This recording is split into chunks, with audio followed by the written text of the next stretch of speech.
नमस्कार, मैं हूं Balsan. Welcome to struggle to success.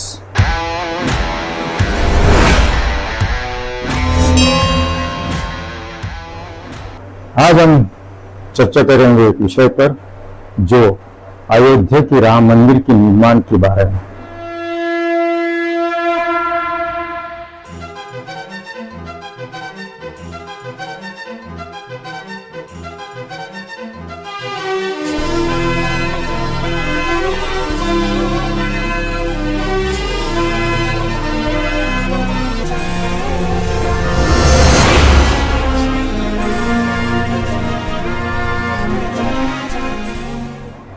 मुझे बड़े दुख के साथ कहना पड़ रहा है, राम मंदिर को विवादित स्थल घोषित कर दिया गया था। राम मंदिर को विवादित स्थल घोषित क्यों कर दिया गया था, इसके बारे में इसका कारण जान लेते हैं। चलिए हम थोड़ा इसका कारण जान लेते हैं। अब हम चलते हैं सन 1526 में। सन 1526 में पानीपत के प्रथम युद्ध के बाद दिल्ली सल्तनत के वंश लोधी वंश के इब्राहिम लोधी के पतन के बाद, उसका साम्राज्य पतन के बाद, पराजय के बाद दिल्ली में मुगल सल्तनत का स्थापना हो गई। उसके बाद मुगल साम्राज्य का संस्थापक जैनुद्दीन मोहम्मद बाबर था।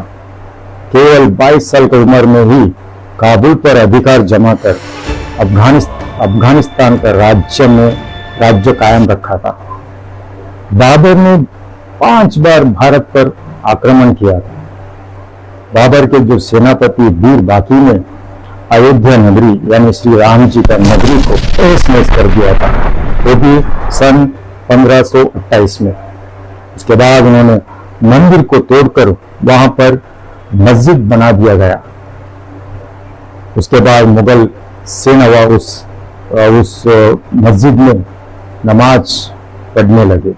कुछ समय के बाद राजस्थान के एक राजा ने वहां जाकर जो मस्जिद के बगल में एक राम चबूतर का निर्माण करवाया, ताकि हिंदू लोग वहां जाके पूजा अर्चना कर सके।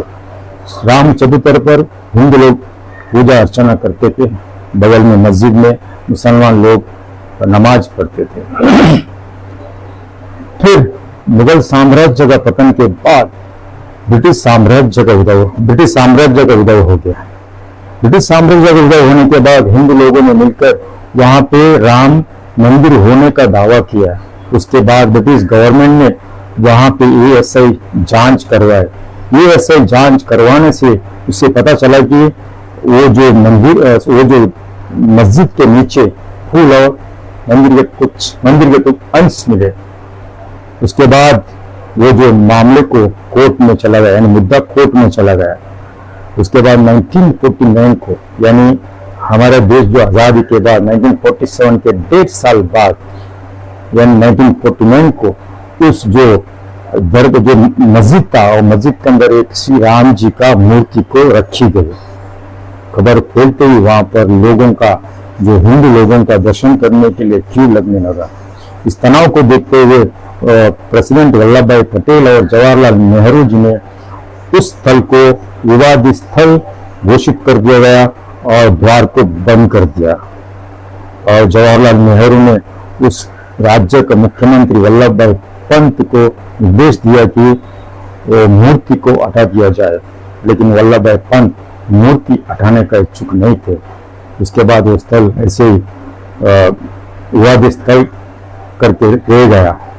फिर 1980 में कुछ हिंदू संगठन मिलकर फिर से उस मुद्दे को उठाया, लेकिन जनता का सपोर्ट ना मिलने पर फिर वो शांत हो गए। फिर 1984 में, यानी 1984 में फिर से हिंदू संगठन मिलकर उस मुद्दे को, वहां पर राम मंदिर होने का दावा किया, फिर से लोगों को जमा करना शुरू किया। लेकिन 31 अगस्त 1984 को प्रधानमंत्री इंदिरा गांधी का हत्या के कारण फिर से वो विवाद, यानी राम मंदिर का मुद्दा फिर से शांत हो गया। 1985 में 1984 में फिर से 4 संगठन मिलकर उस मुद्दे को फिर से उठाया। बाई रोड जाकर हमारे देश के हर कोने कोने जाकर प्रति हिंदुओं से, हिंदू भक्तों से निवेदन किया, जो 4 संगठन लोग, कि वहां पर राम मंदिर है, राम मंदिर बनवाना है। इस हिसाब से लोगों को फिर से एकत्रित किया। एकत्रित करते हुए लोगों का सपोर्ट मिला, वो 4 संगठन और प्रबल होते गए। फिर 1990 में जब प्रधानमंत्री चंद्रशेखर ने दोनों पक्षों में से मुसलमान और हिंदुओं को आदान प्रदान करने लगे ताकि दोनों का स्थिति को जान सके। उसके बाद 4 हिस्ट्रियों ने बाबरी मस्जिद, राम जन्मभूमि बाबरी मस्जिद का एक रिपोर्ट बनाकर नेशन में सबमिट किया। उस रिपोर्ट खारिज किया गया कि वहां पे राम मंदिर था करके कंफर्म कर दिया गया। उसके बाद 6 दिसंबर 1992 को फिर से कार सेवकों ने मिलकर देश के लाखों लोग जमा हो गए और रातों रात पहुंच गए अयोध्या। पहुंचकर उस जहां पे जो मस्जिद को खड़ा किया था उसको पर चढ़कर 5 घंटे में पूरा ढांचे को तोड़ दिया। खबर फैलते हुए पूरे हिंदुस्तान का हर जगह में, हर कोने कोने सांप्रदायिक का दंगे चालू हो गए। कई बेगुनाह लोग मारे गए। अभी बताइए, ये जो राम मंदिर का विवादित स्थल क्यों हुआ? क्योंकि अभी दोष किसका है? दोष किसका है? दोष किसी का नहीं है, ना हिंदुओं का है ना मुसलमानों का है। दोष उसी का है जो राजा ने अहंकार और मोह में आकर अपना शक्ति का दुरुपयोग करके मंदिर को तोड़कर मस्जिद बनवा दिया और दोनों धर्म वाले का बीच में तनाव पैदा कर दिया और हजारों बेगुनाह लोग मारे गए। फाइनली हजारों लोगों को मौत के बाद, उनका कुर्बानी के बाद अयोध्या नगरी में फिर से राम मंदिर बनाई गई है। 22 जनवरी 2024 को श्री राम जी अयोध्या नगरी में फिर से विराजमान हो गए। हमारे लाल राम लल्ला राम मंदिर में फिर से विराजमान हो गए और देश के कोने कोने से लोग आकर उनका दर्शन किए, उनका जो उत्सव में पार्टिसिपेट किए थे।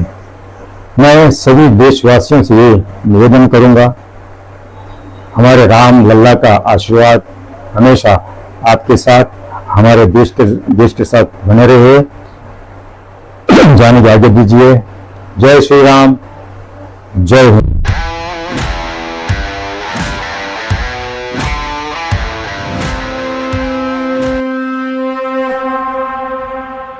जय श्री राम, जय